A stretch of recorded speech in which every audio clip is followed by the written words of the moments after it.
Bonjiv, Akorja, Kehi Wilchiv. Hi, everybody. Eimear Burke here. Welcome to another Fireside Chat. And this is Fireside Chat number 191, brought to you by the Order of Bards, Ovates, and Druids. And as is customary, I begin with a prayer for peace. Gomara Siacon ar fud na crinne. Gomara Siacon in our jaili agus in our jirha. Gonairi lin lenarcuid garmacha. Gamwich buicus jiv, je chivdaka, spirit chivdaka. May peace prevail on earth. May peace prevail in our homes and in our countries. May our missions be accomplished. We thank you, guardian spirits and guardian deities. For peace. As the fever of day calms towards twilight, may all that is strained in us come to ease. We pray for all who suffered violence today. May an unexpected serenity surprise them. For those who risk their lives each day for peace, may their hearts glimpse providence at the heart of history. That those who make riches from violence and war might hear in their dreams the cries of the lost. And that we might see through our fear of each other a new vision to heal our fatal attraction to aggression.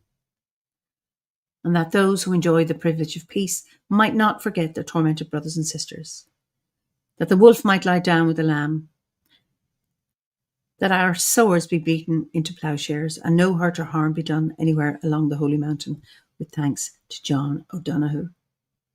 So you're all very, very welcome, and solstice blessings to you all, be you in the Northern Hemisphere for the winter or the Southern Hemisphere for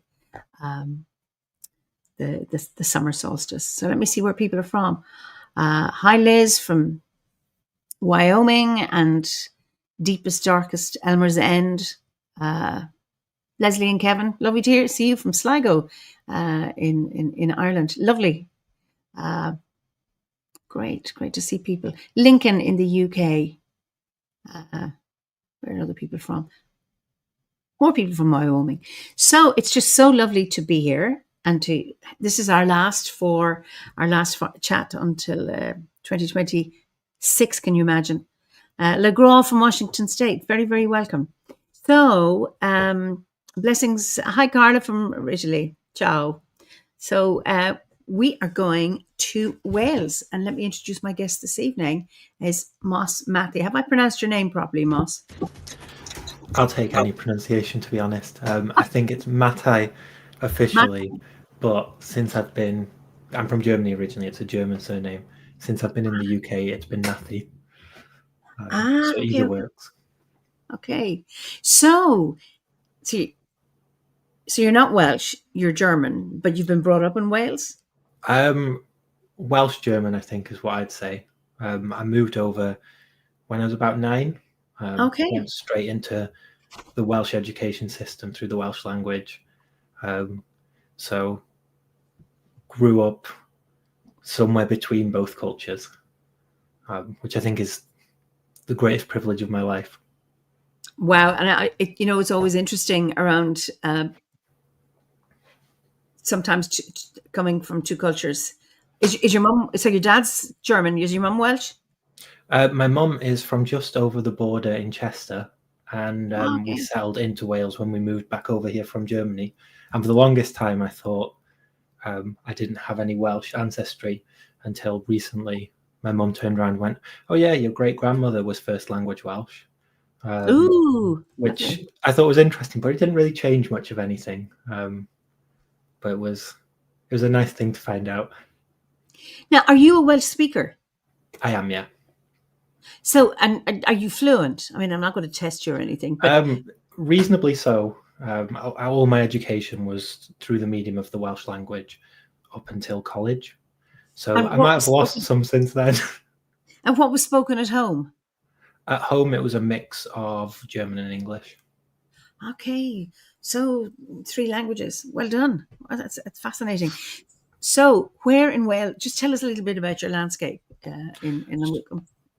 So I'm based in Wrexham, which isn't the most exciting of landscapes, but it's becoming more exciting with the interest in the football over in the US for us. And we had the National Eisteddfod this year, which was just glorious. Oh, did you? Okay.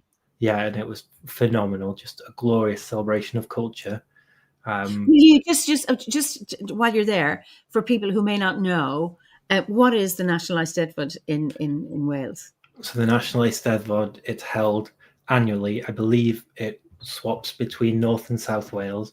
It's a cultural celebration with competitions in poetry and music and dance, and just a showcase of Welsh culture, held over, I think it's something like 8 days.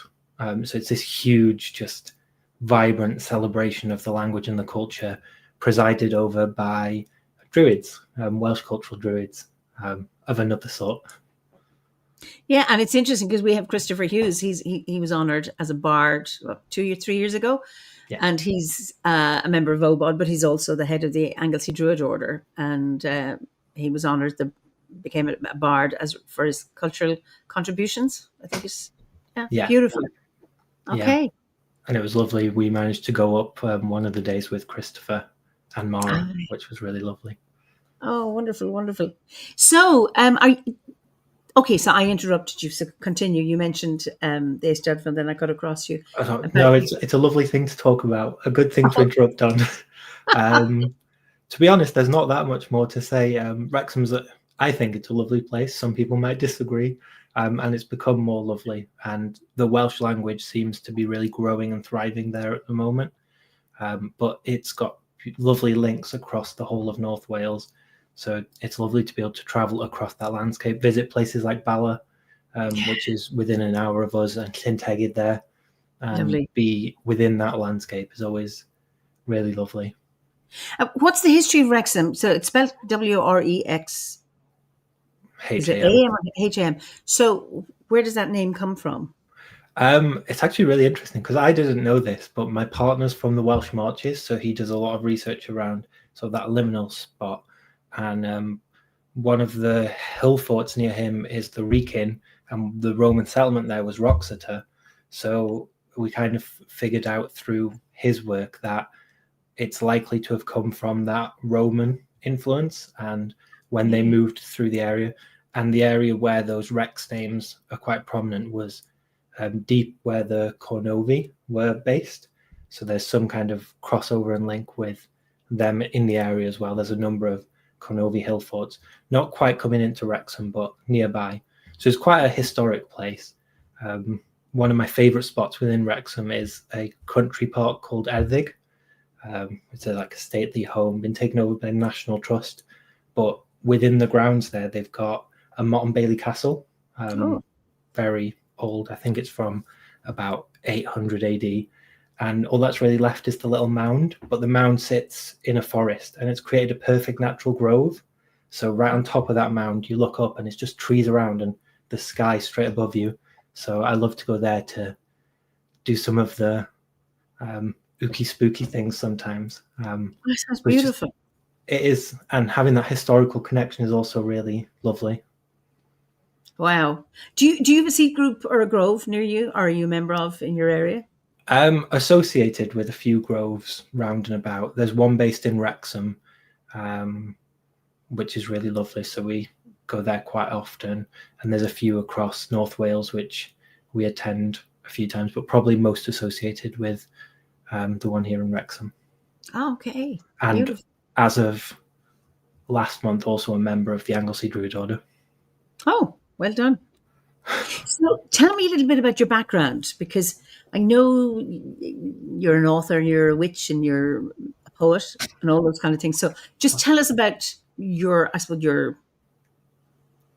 family background, your spiritual background. And yeah, it's quite complicated, but lovely, I guess, in a roundabout way. So I was raised in Germany. My dad is German. Half of my family's over there.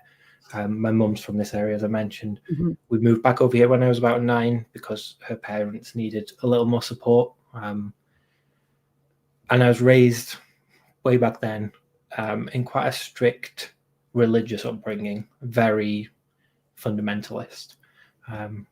So that didn't give me much opportunity to connect with anything. So I was put into Welsh school, learned Welsh, but didn't really have any kind of connection to that. and spiritually it was very much a do as you're told. Here are the things as they've been handed down. Do them and you'll be okay. Don't do them and things will go badly wrong. And I went through life sort of until it was my early 20s, when unfortunately that way of being conflicted quite heavily with my sexuality, being queer, that wasn't tolerated or allowed. And it made me quite unwell. So I managed to leave that. And all of a sudden, this wide world opened up in front of me. And I found that those cultural elements that I'd been raised with, the language, the stories, that are such a part of the education. I mean, the stories of the Mabinogi, I didn't even know what the Mabinogi was, but I knew the stories because they were just part of the education. We acted them out in drama class. They were taught to us in Welsh class. And all of a sudden, these things that had just been handed to me, like landmines waiting to be activated, all kicked in. And I suddenly realized, oh, wow, I am actually Welsh. That means something, that matters to me. So the phrase I've taken to using recently is that I was Welsh in waiting, but it wasn't until the spiritual connection kicked in and I was able to explore that I really connected to my Welshness. So I guess there's a spiritual component to identity as well, which I find really comforting. And then as I started to explore that and found the magic in Welsh culture, I started to discover there was magic everywhere. There was magic beyond that. That was just kind of the home I'd found it in. And through some close friends like Mara and Christopher, I got to explore more deeply that magic and then find the magic in the other things. I'd been raised in the Harz Mountains of Germany, and the highest peak within those mountains is the Brocken, which is the famous home of the Witches' Sabbath. And it was right on my doorstep, and I'd been part of that. I'd seen witches gather there, and, well, not just witches, everyday people celebrating Walpurgisnacht on May's Eve every year. And I thought, why are all these crowds of people here? And suddenly it made sense, and I could connect to that side of things. And everything that had come together to make me who I was suddenly made sense. And of course, naturally, the path of Druidry wasn't far behind that, which weaves all those threads, I think, together so beautifully into a tapestry that allows us to find ourselves within it somehow and celebrates those rich and beautiful parts of our identity, not kind of in a dismissive way or sort of a tolerance, but a celebration. I think that's the key distinguishing factor. There are bits of us we bring to Druidry and we celebrate them. And in other places, it sometimes feels more that they're tolerated. And that to me is something really special. Yeah, there's a big jump from toleration to celebration. Absolutely. I'm really interested, and we'll come back to this again. How did you manage to get away? So I take it, when you were looking at the witches, don't remember the German, I don't speak German, but celebrating May's Eve. So you're watching this, but you're not part of it. This is alien to you and you're not allowed, I imagine. Mm-hmm. And then when you moved to Wales, how difficult was it for you to get away from that? And I imagine, were your family upset? Were you disowned, or did they move? Maybe they disowned you, tolerated you, or did they celebrate you? Because I think it's a big, big thing to do what you did. I think they went through all three stages, to be honest.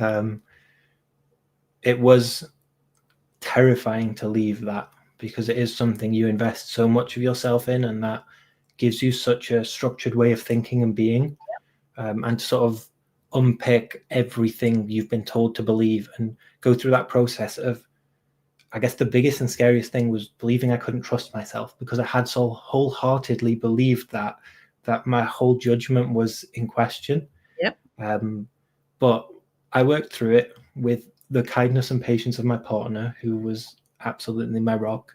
And I remember one of the biggest and scariest moments for me on the path into this beautiful celebratory spirituality was going to a witchy alternative shop for the first time to attend a moot that Mara was facilitating. Mm-hmm. And I froze at the door. I couldn't step in because I'd been taught for so long that it's demonic and it'll corrupt you if you step in. And I really had to work to get myself to cross that threshold. And I wasn't comfortable in that space for some months. and it took work. But when I did step into this side of life, there were family members who disowned me, who started to shun me, as that was something they had to do, something that they'd been taught to do. And to be honest, that at one point in my life, I would have done. So I struggled to hold it against them too much. And one of the most beautiful moments in my life, about 2 years after I'd left and started walking this path, my little brother, about 10 years younger than me, suddenly sent me a message. He'd never sort of formally said he was going to shun me. So I thought, oh, great, this is the conversation where he's going to say, sorry, don't want anything to do with you. And in fact, it was quite the opposite. He came round and he said, I want a relationship with you. That's more important to me.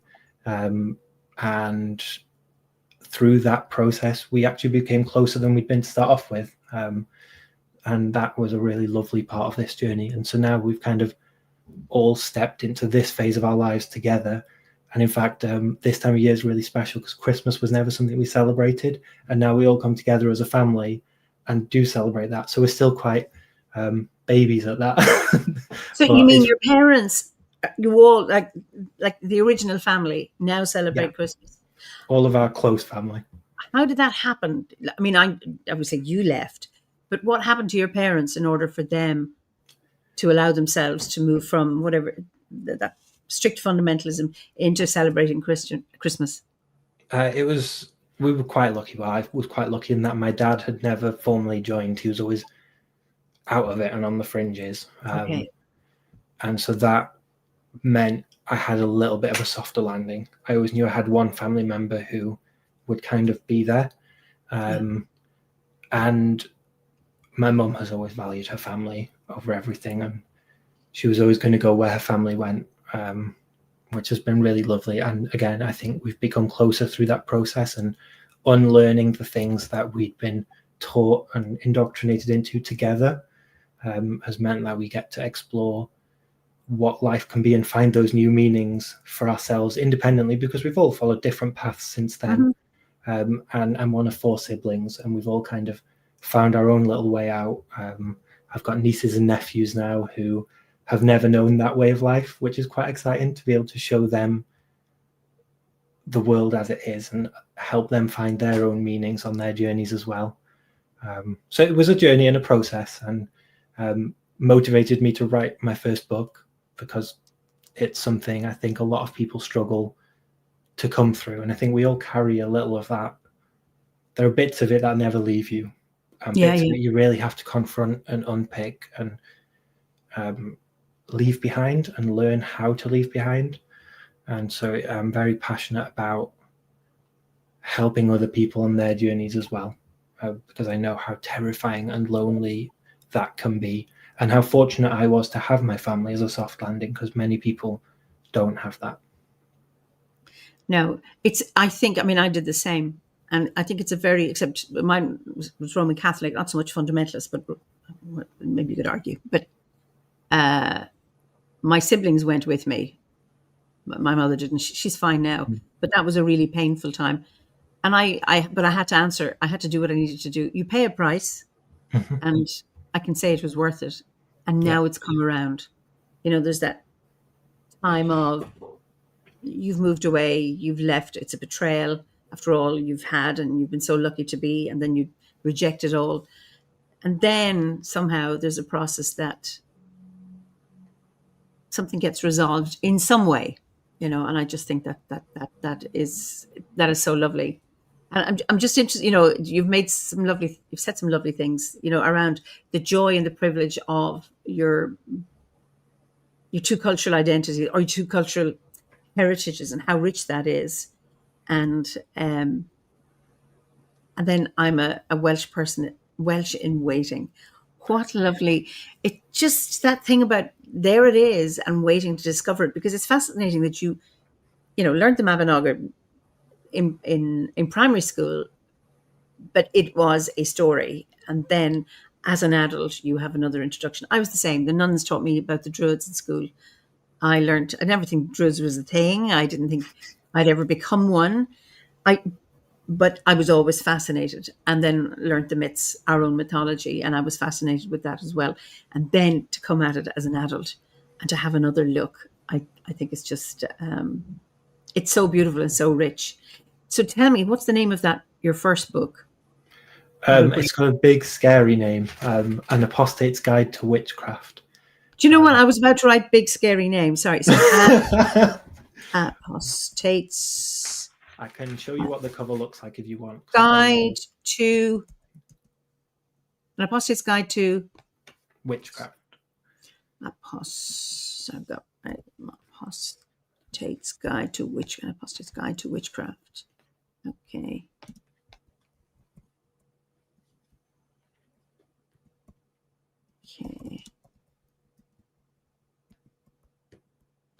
Okay, that's into all of the links.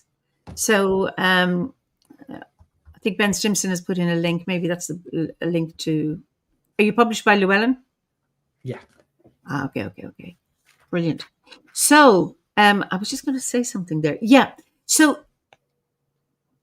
you said you went to that moot. So what was that like? And of course you mentioned Mara. So Mara Starling is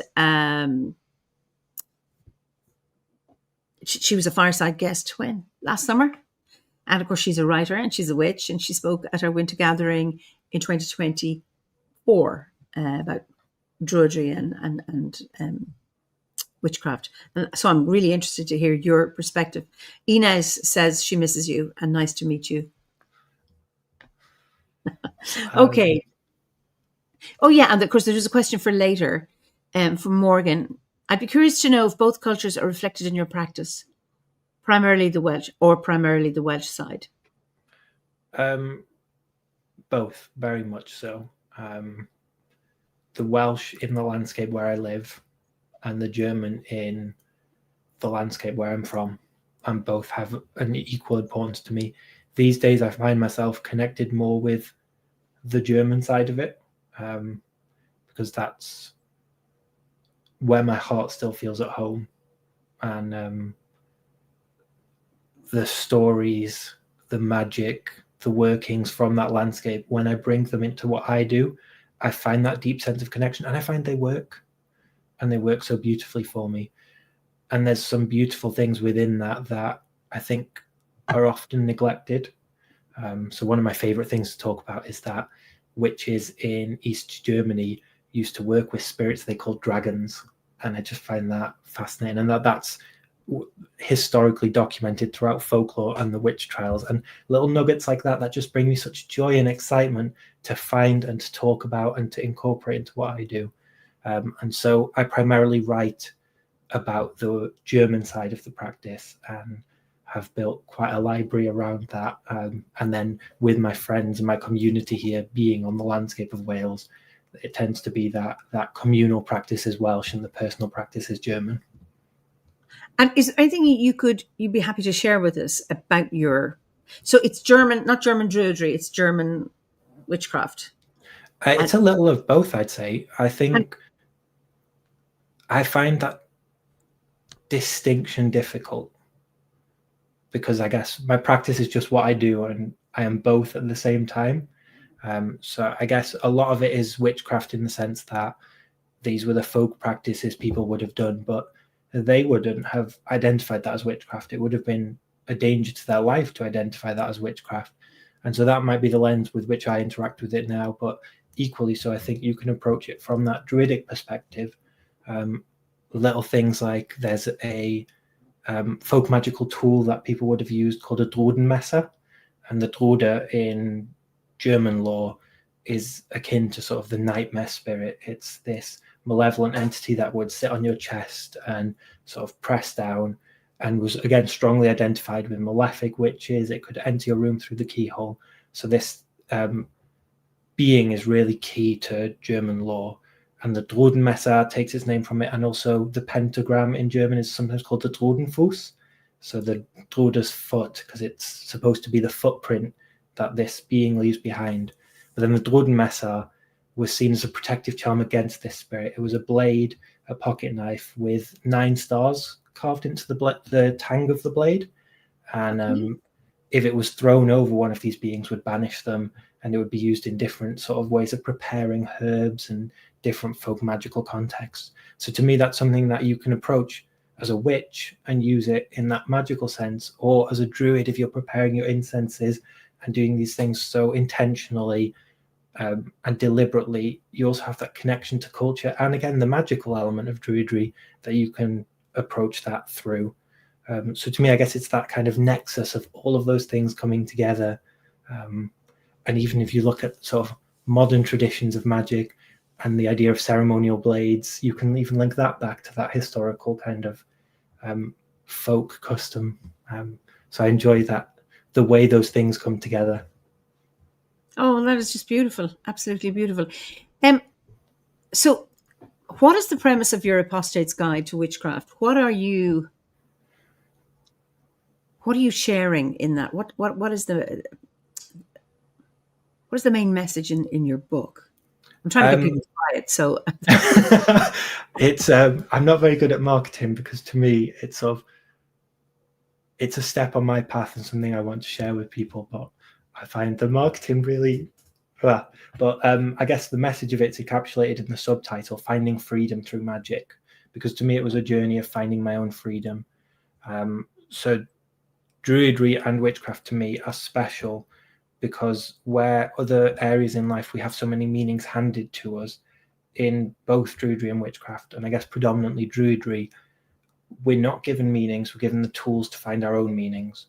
So at all of these gatherings, of all these celebrations, we're not told what to think, or not even necessarily how to think, but handed the tools to form our own thoughts and our own meanings, and given a community that holds us to do that. And the book for me is a way of expressing that joy and that enchantment. I think it would be easy to sit and become bitter and angry about what I'd been through, but that's not what I'd ever wanted to do. And I've been very deliberate for the book not to be that, to be very forward facing and looking at the joy, the enchantment, the wonder and the magic that this alternative path through life can bring, the freedom that comes with that, and just the celebration of being able to find our own meanings in life. If that makes some kind of sense. It's ambitious, and I hope it gets there. Well, it's just beautiful. And I mean, just talking about within the order that you're not given meanings, you're not examined. It's not a qualification, but that giving reflections and tools to find your own meaning. And I think that is just beautiful.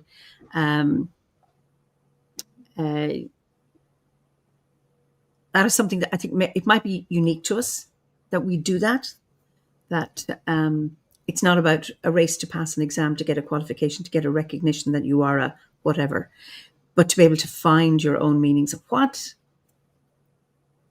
Just given the rise in fundamentalism everywhere, this is like a little oasis. And I say to people, if you're looking for certainty, you're on the wrong bus. Well, there's something to be said, isn't there, I think, about the joy of dancing in the mystery. I always think of the Grail quest. The whole point of it is in the searching. If you look at Arthurian legend, as soon as someone finds the Grail, what happens? They drop dead, or they drop from the story. They only are interesting, and we only follow them when they have something to search for. And so if we can find a way to dance in that mystery and make that our meaning, we'll never have a joyless day, I don't think. That's right. There's something about seeking. So say it's the same within Quakerism, as far as I'm not a Quaker, but my husband went to a Quaker school, that they're seekers, and you're always in the process of seeking. And that is what makes life so fascinating and so rich, because if you've found the answers, then it's time to move on. And we all love mystery. We all love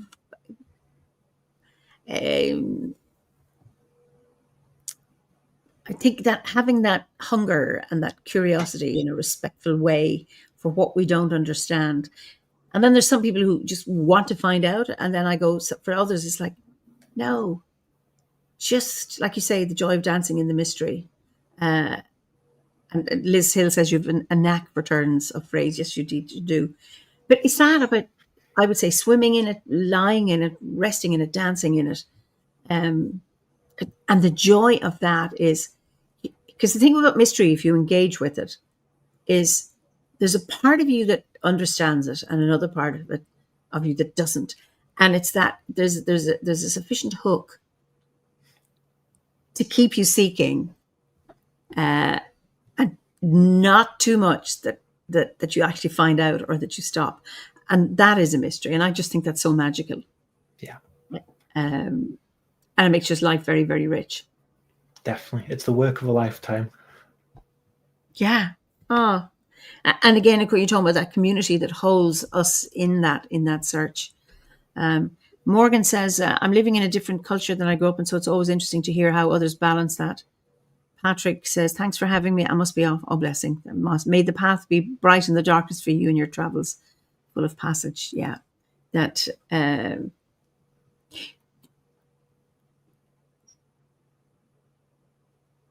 philosophical Phoenix. Now, Ira was my guest some months back, who had left a fundamentalist background too, and her handle is philosophical Phoenix. So, like the Phoenix, she rose up from the ashes and is leading the life she wants to live. The search or the quest or the journey is the point, at least while you're traveling through the realm. I agree. Beautiful way with words. So thank you for that, Moss. Just beautiful. I had something in my head there and I was going to. Do you see a difference between witchcraft and druidry as you practice? I mean, you kind of say one is public and one is personal, but just expand that a little bit. I think where it gets complicated for me, well, maybe not complicated, but where there's a difference is that my immersion into both practices was through Welsh culture.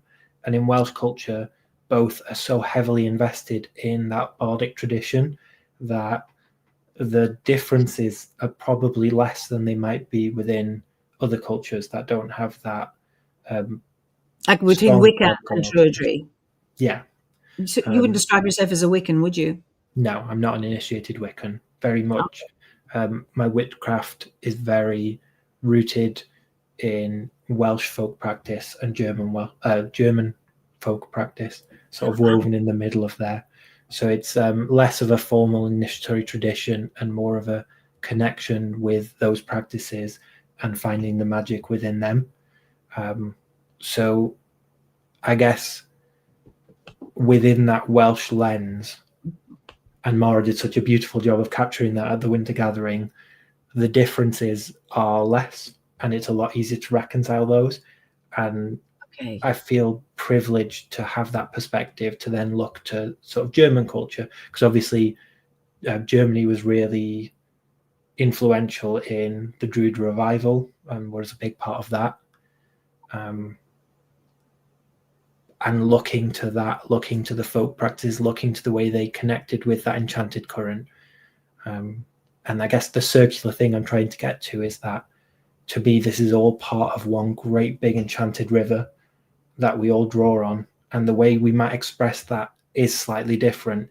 To me, the way I express my witchcraft and druidry might be closer than to some, but ultimately we're all coming to that same enchanted source. And even if someone's practice looks entirely unrecognizable to mine, they're still drawing on something incredible, and that's still just as valid, I believe. Yeah, absolutely. What would you value most about druidry? Sorry, I think I missed that. What do you value most about druidry, your druidry? It's that thing again of just having permission to be in the mystery and to be held by a community that allows for that. I adore the way that druidry looks at the world through enchanted eyes, and it doesn't seek to impose a specific worldview, but tolerates the diversity of existence. There's a lovely talk again at a Winter Gathering by Professor Graham Harvey that I found really inspiring, where he talked about, and this is something that's really influenced my work, and shameless plug again, the second book I'm currently working on touches on this as well, but how the world at large seeks to push everything into this one world, this viewpoint that everything must be productive, everything must make money, your time is money. And you can buy into that and you can get caught up in this one world, or you can see the world with different eyes and appreciate the nuance and appreciate the beauty and allow the space for worlds that are different than yours and not have to control them and not have to consume them. And I think druidry creates a space where we can do that with such ease. We come to these gatherings and we're not trying to make everyone like us, and we're not trying to dismiss other people, but we accept them and their worlds as they are. And I think it may not be unique to Druidry, but Druidry does it so beautifully that it makes my heart sing. And so you can bring that then into things like environmentalism as well. When you start to appreciate the world and all these different worlds within it, then you're so motivated to save those worlds, because the world of the tree and the world of the squirrel and the world of the fox, they may be different than yours, but yours is no more important. And Druidry gives us the eyes to see that.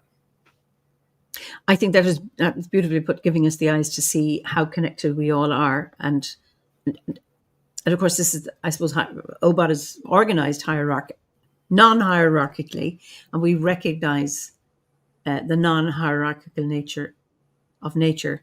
And yet we tend to look at the modern, well, it's always been, I suppose, maybe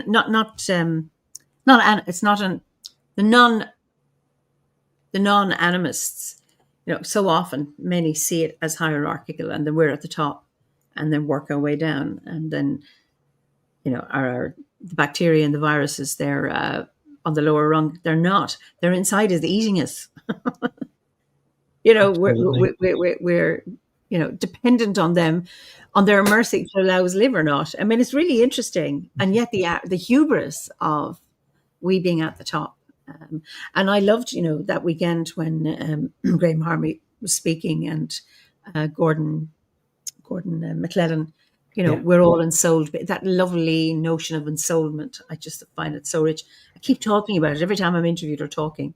And I've probably said it many times on these chats, so forgive me if you're hearing, she's at it again. That whole notion of we are ensouled beings, inhabited by ensouled beings, and we eat ensouled beings to feed this ensouled being and to feed the ensouled beings within this. And I just, it's so beautiful. And, Christopher at the Winter Gathering, when he was talking about terramation, and I had Chris Cooper Hayes in November, he was also talking about, because is it Terra, that company, they're going to bring in terramation. And for those who don't know, it's I'm putting this really crudely, but you are taken into these places and your body is in a container with alfalfa and other greens, and it's composted over 60 days. And it started in Seattle, and they have these places, and they're in industrial areas, and you go in and the dead person is taken in, and the family are allowed to sit with them during that 60-day process. I mean, obviously not in the vessel, but that you can still have some kind of celebration or engagement with your loved one who is being composted. And then you get, is it 250, a huge amount of compost. It's much heavier than the person who went into the thingy, isn't that it? And it's just fascinating that then we all contribute to the next things that grow. I mean, it's just beautiful. Now, Sean Clancy says, interesting to think where soul beings fall into the cycles reincarnation. And of course, the animistic worldview is that everything has a soul. And I think it's just so beautiful. But it's not just animate. It's like, well, are rocks not living? Maybe they're, are they animated? The whole notion that everything is animated, even the things that don't look like animated. I find that so reassuring. Mm-hmm. There's a lovely book that I found really inspiring around that, The Spell of the Sensuous, that speaks about animism, and a bit from it that always stuck with me is how words can be seen as through an animistic context, and to cultures who maybe don't have reading as part of their culture, historic cultures, if you walked in and you had a page talking to you, how animistic is that these words, that there's things that are saying words to you, that are literally just scribbles on a piece of paper. Why should nature not speak in the same way, even though we might not understand it? I think that's so beautiful. Yeah, because I mean, it's symbolism everywhere. whether it's the letters of an alphabet, and of course we have different alphabets, or a bee passing you by, or a bird calling at a particular time. Owen has a question for you coming up. So, Leighton, catching this. Oh, sorry, where we go. Finding meanings and connections rather than being given them. Question: what does Druidry ask of you, not just offer? Oh, that's a great question. My first impulse and my first thought is that Druidry gives us an imperative to leave the world a more enchanted place, because all of this meaning making and all of this dancing in the mystery happens when we see an enchanted world. And there's so much in the world that I don't really believe the world is disenchanted, but I believe we're in a place where that enchantment can be more difficult to see, or we can not have the time to give to that because we're kept so busy with this, that, and the other, that being present, being alert to awe and wonder becomes a challenge. So when we stand as druids and we stand in ceremony outside of a leisure centre, for example, and people walk past and they question and they see, and just a little of that enchantment seeps into the world, or when we have conversations amongst ourselves like this and we share that enchantment with each other, we give space to bring that into the world. And it's not a finite resource. I think it's something that really snowballs. And as we bring more of that enchantment, others bring their enchantment, and we create a movement that will have its effects far beyond us, like if we were dropping stones into a pond.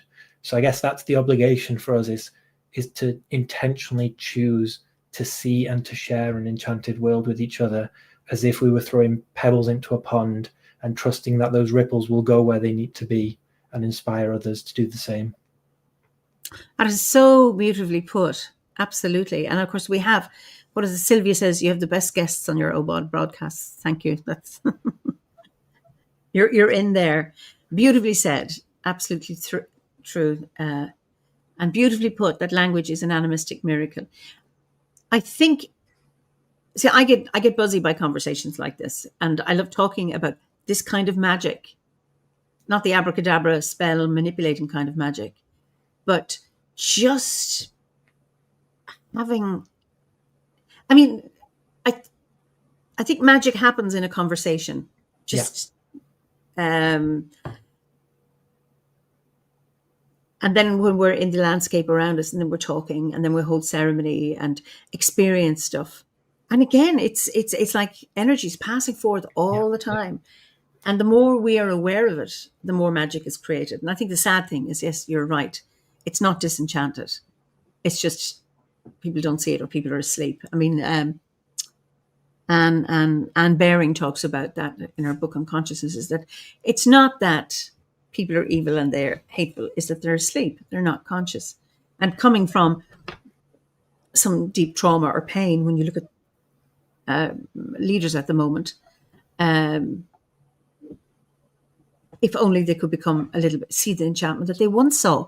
And maybe, when you think of people's children's experience, how so often, and you used to find people, say, even in the order, people who have certain abilities would have revealed those as children and would have them stifled. Either don't do that because everybody think you're mad, or worse, that's the devil talking, or and that kind of stuff. How difficult that has been. And then, you mentioned earlier about learning to trust yourself. I didn't, because I was, my mother would say, as a good Catholic, greater than you have gone before you, and not ask questions, accept. And I would see something and I go, oh no, I could be wrong. I could be wrong. I could be wrong. It took me a long time to come out of that and just to really listen to my gut, because when I didn't listen to my gut, I suffered.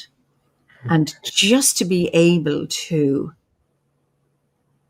I don't care, everybody else thinks differently to me. I'm not going to say anything, but I'm not going to ignore this feeling that I have that is out of sync with other people, and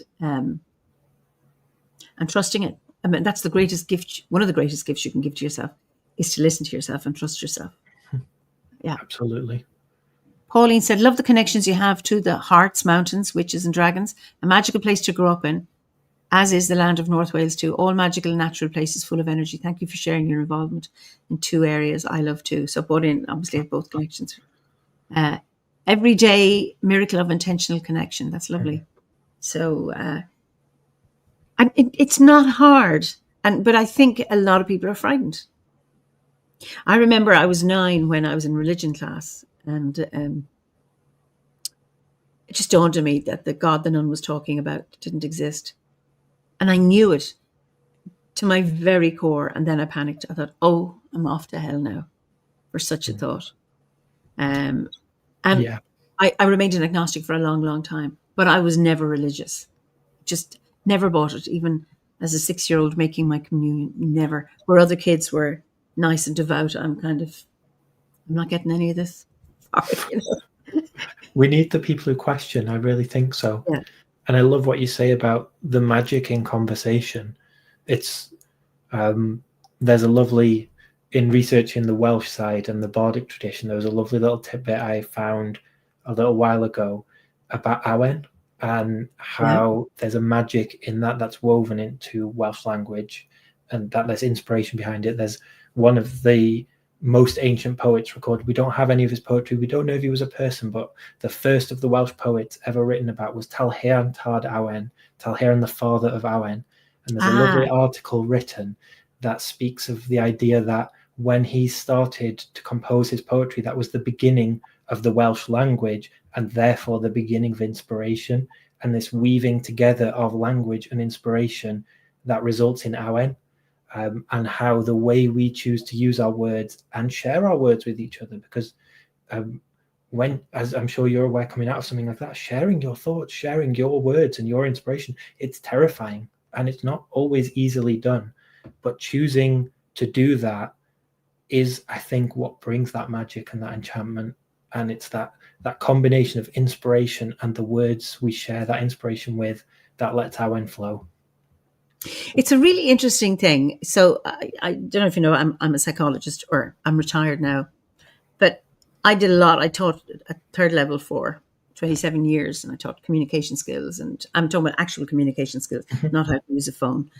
And talking about body language and how body language is, there was a statistic that 7% of our language is through words and the rest is I've just been doing that exact training. And then I had a colleague who said, no, it's 8%. That is true, and it is not true. Because, sticks and stones made my bones. And Steph says words are limiting. So there are so many mixed messages or contradictions or paradoxes about words, either spoken words or written words. And of course, with a paradox, both sides are true and they're both right. But, in the Bible, it says, and first there was the word. I hope that's the beginning, and then there was the word. That is breath. That is sound with breath. How important that is. You shouldn't care what people say to you. They're just words. They mean nothing. The magic and the intention behind the power of healing or the power of malice, whatever that is. And yet the written word is magical too. I'm just always, like I would say, our Druidic ancestors, there's nothing written because they did not believe in the spoken word or in the written word. It was perhaps a sign of weakness, or your brain would get lazy if you were relying on not keeping everything in here and putting it down on paper or whatever they were doing at vellum at the time. And yet, because somebody recorded those in words, we now have access to them. Mm-hmm. So there is a weakness in not using written word, and there is a strength in not using written word. So it's that both. Like Indigenous cultures who don't have, who aren't literate, actually have a very rich, deep way of engaging with their environment and the landscape around them. And once you learn to read and write, your left brain, obviously both sides, but that kicks in and starts asking very left brain kind of questions, where the nature mind is just there, like dancing in the mystery, swimming in the mystery, lying there, resting without trying to parse this or reduce it down to some reductive chemical formula.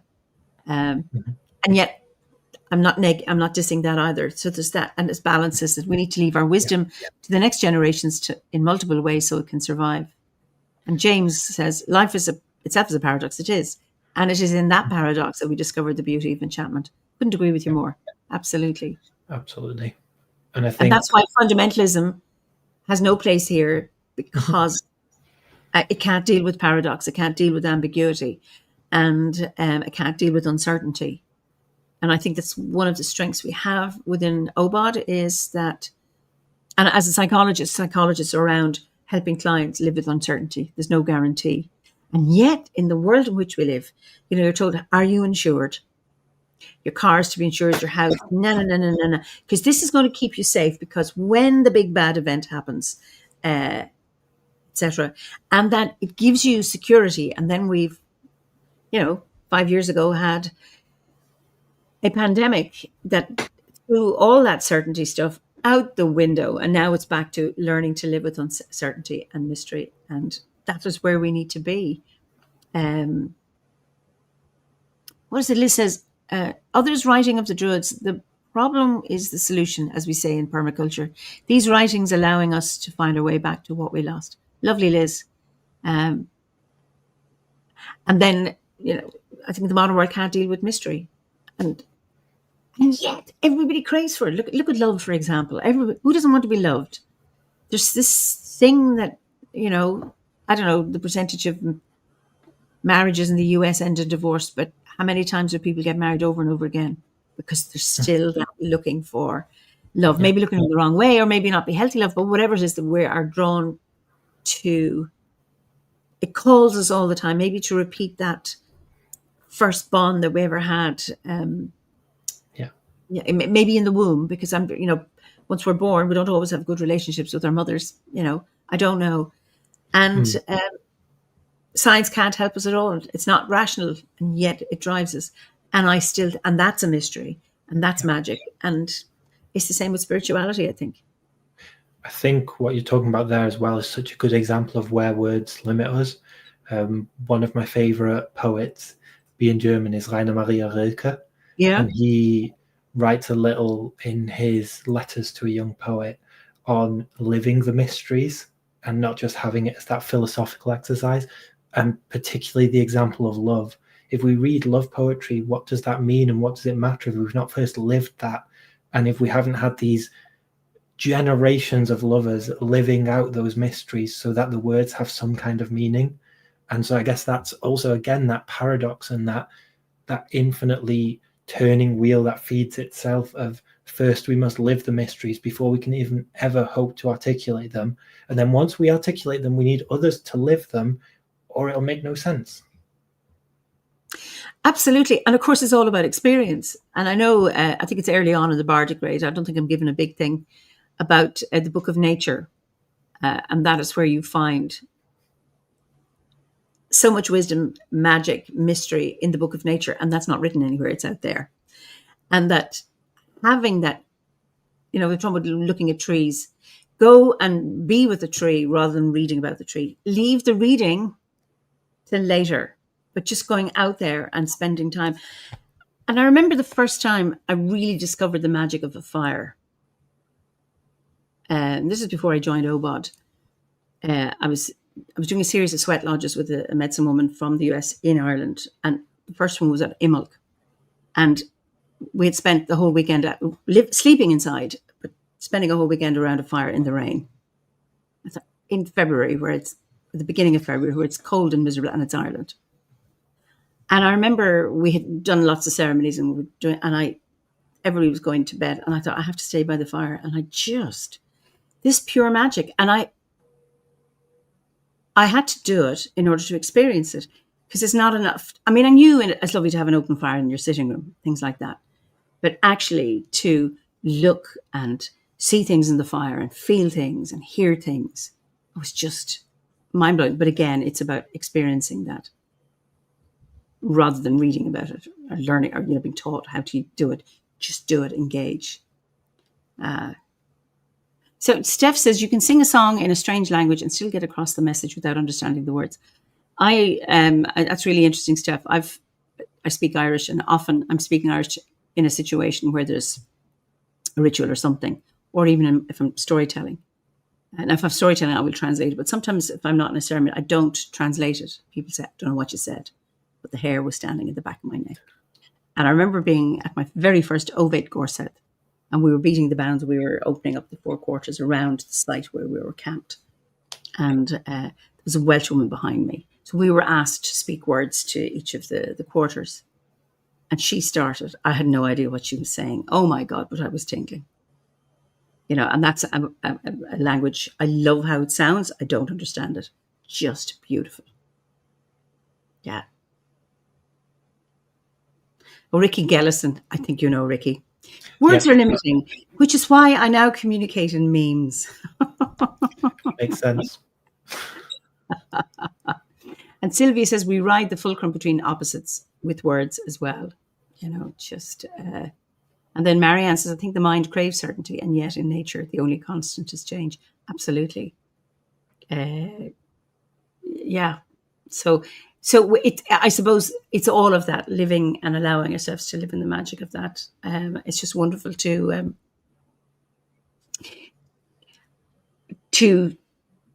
hear you speak in that way. And I'm coming from Owen's question, which says, what do you do for Druidry? How can you give an example of where Druidry has really helped you, or has like a specific thing that has helped you with or changed you in some way? That is a really good question.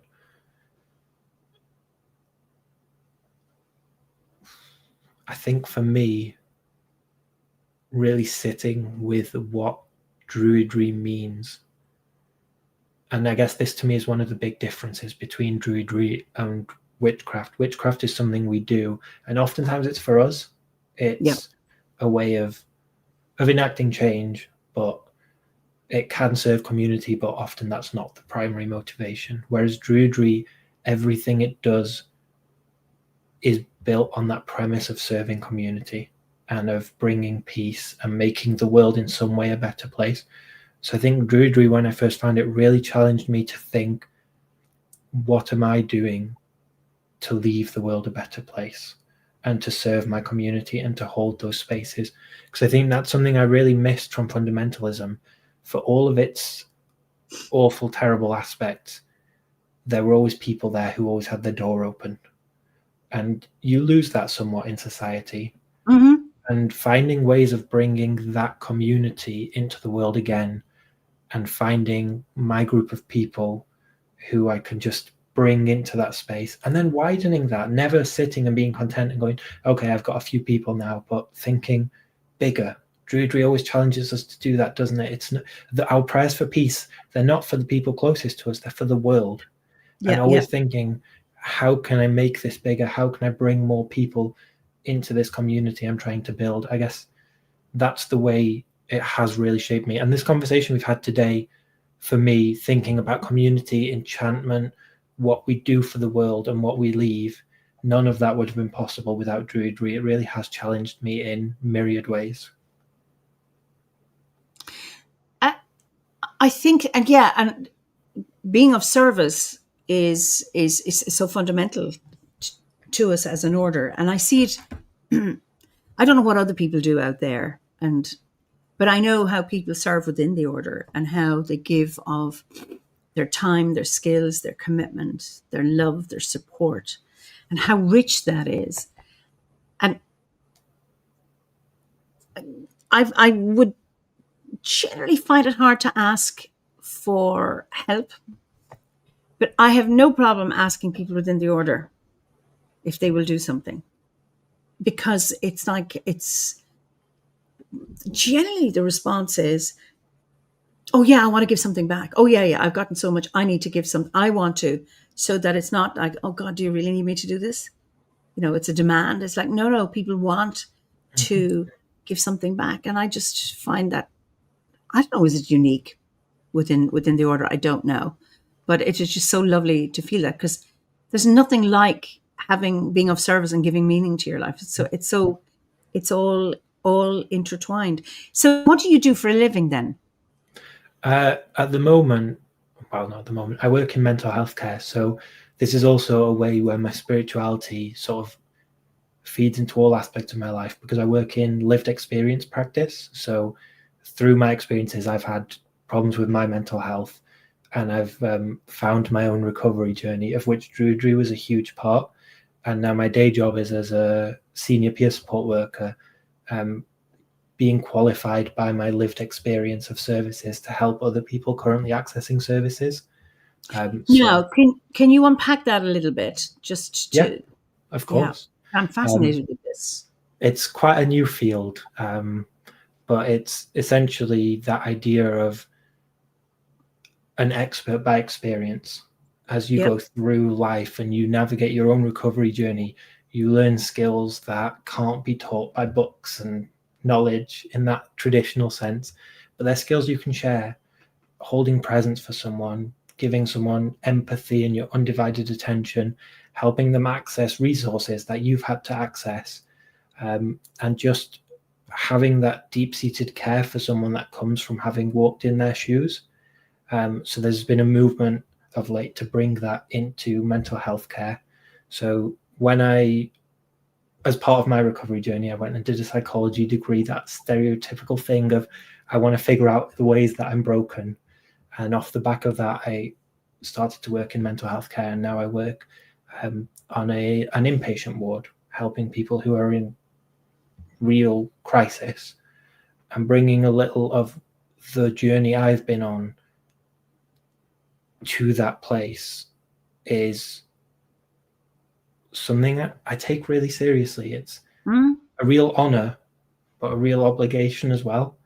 But it's another place where this intersection of spirituality has been profoundly empowering, because finding a way of just giving everyone that respect and allowing them to share their journey exactly as it is, not imposing my meanings on them, whether that meaning be a diagnostic label or interpreting a behavior in a certain way, but just meeting that person as an individual and letting them, if they so choose, share their journey with me and share their story with me, and finding new ways to write that narrative going forward together in a way that serves them and helps them find the recovery they want to find.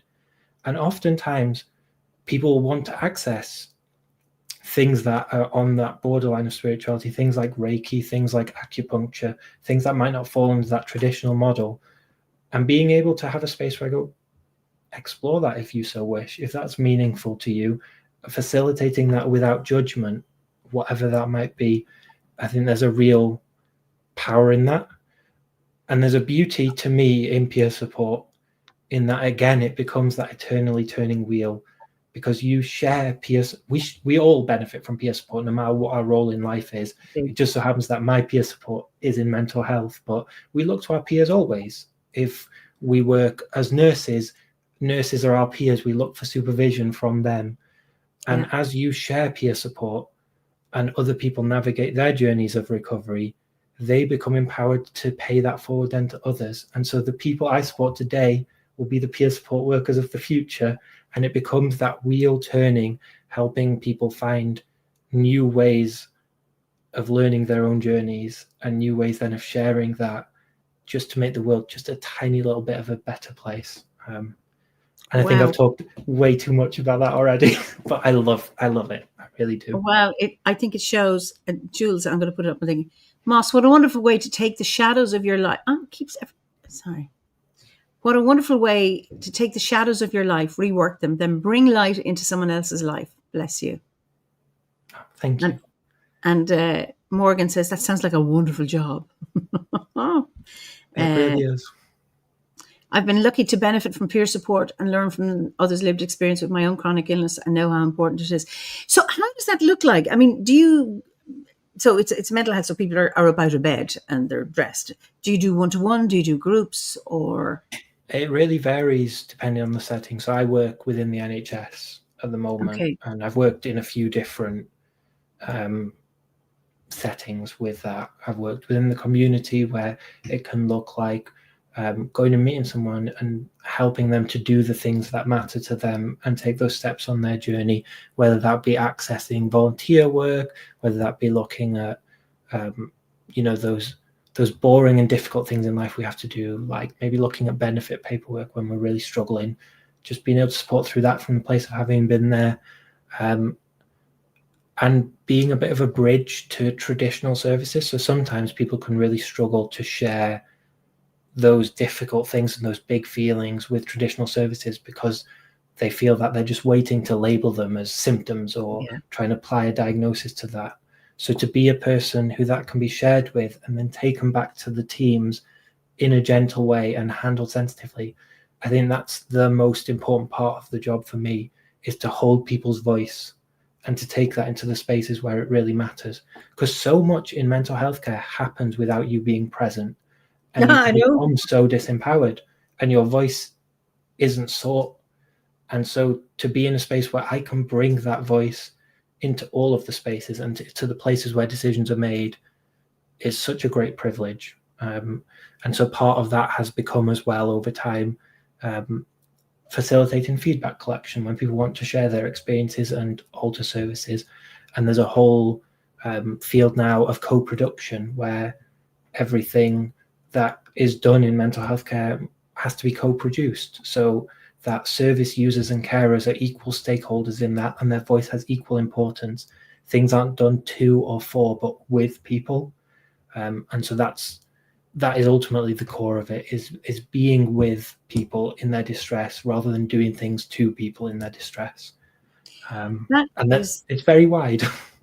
That's brilliant, because it reminds me of open dialogue approch. I love open dialogue. I'm trained in open dialogue. Are you? Okay. Because Howard, my late husband, he was a therapist and a psychiatrist. And we met Tom Anderson and Jaco Sakula.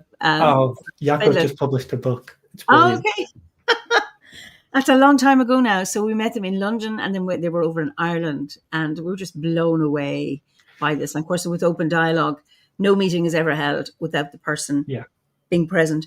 They choose who are the people they want to engage with. If it's the postman, the neighbour, the granny, whoever wants to be, patient, for the want of a better word, chooses who's involved, and nothing is ever decided without the patient being present. Mm-hmm. And how the whole team stays with the family while they're in crisis. And that crisis, because they are so held, dissipates, and the level of recidivism is so much lower. They did a comparative study in Western Lapland with a traditional one in psychiatric service in Sweden, and the Finns had a way better outcome, but they're not doing open dialogue in Sweden. Maybe they are now, but at the time they weren't. I don't know if this will interest you, but they've just, in January, we're about to get the results. There's been a massive trial in the UK called the Odessi trial, looking at open dialogue through all levels of the NHS. Oh, wow. It's been ongoing for several years, and the results are imminent at any moment. And I think that's really going to shake up healthcare. It's become a bit of a joke at work because I preach the gospel of open dialogue constantly. And I open my mouth and someone will say, you can talk about open dialogue again. But I do think it's such a beautiful and powerful way of being with distress, of seeing it not as irrational and seeing it not as a collection of symptoms leading to a diagnosis, but seeing meaning in someone's experiences of psychoses and allowing them to just talk and be heard and to unpick what's going on and to facilitate those decisions about someone's care with them and their network. Because I think there was something absurd, wasn't there? Like a 70% reduction in hospitalizations when Finland adopted that model. The suicide rates went down hugely. Yeah. Imagine asking someone and their family and friends how they feel about hospitalization, and then the network steps up and goes, well, no, we feel we can hold this right now. And so you don't have to get involved yet. But maybe let's revisit that tomorrow or the day after. Yeah, it makes so much sense, doesn't it? But I'm not going to keep talking because I will be here all night. Well, Morgan says, lovely to hear the improvements in mental health services. Well overdue, but thank you for all you do, Moss. And you're so blessed to have these forward-thinking manners of caring for people. I commend you all. And Barbara says, you're giving me words such as open dialogue. Thank you. Giving somebody their voice beyond beautiful, so much healing. I mean, I was blown away by open dialogue. I just thought hasn't happened. And I knew there was a colleague, he was going to study it. I don't know how far they got, because our mental health, I mean, I've been in private practice, so I've avoided all that institutionalized mental health care. And then Liz says, question of whether we want to treatment people experiencing mental health crisis is to ease their distress or make the rest of society more comfortable. Now, that is a really interesting question. Mm-hmm. I often hear, I don't want to tell my child that her dog has died because I don't want her upset. It's like, no, you don't want to be upset. It's a really interesting one.